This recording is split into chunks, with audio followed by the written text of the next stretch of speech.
Hey guys, it's me, Miss Norris, and today I'd like to share a fun read aloud with you of the story A Lost Button. A Lost Button is part of the collection of short stories in Frog and Toad Are Friends, and Frog and Toad Are Friends was written in 1970 by Arnold Lobel. Today's story is a fun one all about a lost button. If you're ready to hear the story, I'm ready to share it with you. Here we go. A Lost Button. Toad and Frog went for a long walk. They walked across a large meadow. They walked in the woods. They walked along the river. At last they went back home to Toad's house. "Oh, drat," said Toad. "Not only do my feet hurt, but I have lost one of the buttons on my jacket." So he's looking and you can see that he's missing one of these buttons from his jacket, but his feet hurt because they've had such a nice long walk.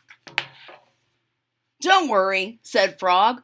"We will go back to all the places where we walked. We will soon find your button." They walked back to the large meadow. They began to look for the button in the tall grass. "Here is your button," cried Frog. "That is not my button," said Toad. "That button is black. My button was white." Toad put the black button in his pocket. So even though their feet are tired, Frog is a good friend and he goes back to help look for the button in the tall grass. And he finds a button, but it's black and not white. Not Toad's button. A sparrow flew down. "Excuse me," said the sparrow. "Did you lose a button? I found one." "That is not my button," said Toad. "That button has 2 holes. My button had 4 holes." Toad put the button with 2 holes in his pocket. They went back to the woods and looked on the dark paths.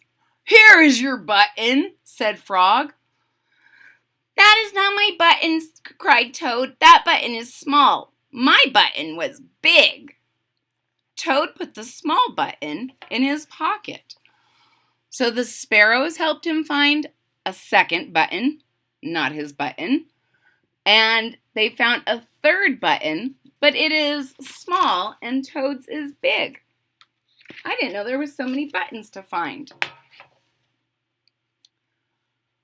A raccoon came out from behind a tree. "I heard you were looking for a button," he said.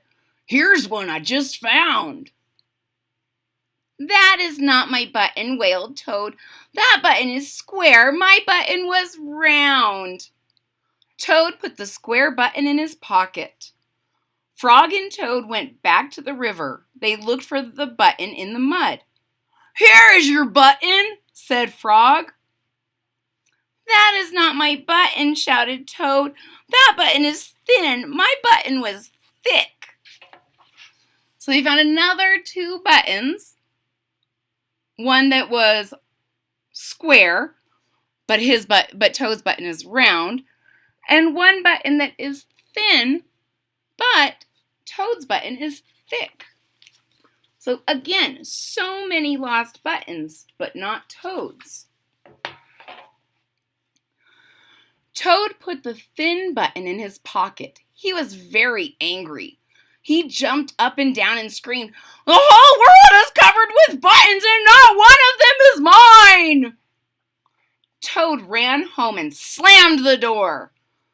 There, on the floor, he saw his white, 4-holed, big, round, thick button. "Oh," said Toad. "It was here all the time. What a lot of trouble I have made for Frog." So Toad's mad. He's also realizing that he's finding so many buttons, but none of them are his, and he's mad. And he goes home and he slams the door, and right there in front of his door is his button. And now he feels a little bad that he made Frog do all that work. Toad took all of the buttons out of his pocket. He took his sewing box down from the shelf. Toad sewed the buttons all over his jacket. The next day, Toad gave his jacket to Frog. Frog thought that it was beautiful. He put it on and jumped for joy. None of the buttons fell off. Toad had sewed them all on very well. The end. So there's Toad looking at all the buttons that they found and sewing them on his jacket. And then giving that, look at how many buttons are on that jacket now. And Frog thinks it's beautiful and is jumping for joy. Ladies and gentlemen, if you enjoyed the story of a lost button, please hit that thumbs up button at the bottom of the page. If you're already a subscriber, thank you so much for your support. It really means a lot to me. If you're not a subscriber yet, please click that subscribe button down there at the bottom of the page, and don't forget to click the bell so that you're notified when there's new content. I hope that you will join me throughout the months of June and July for Frog and Toad Friday.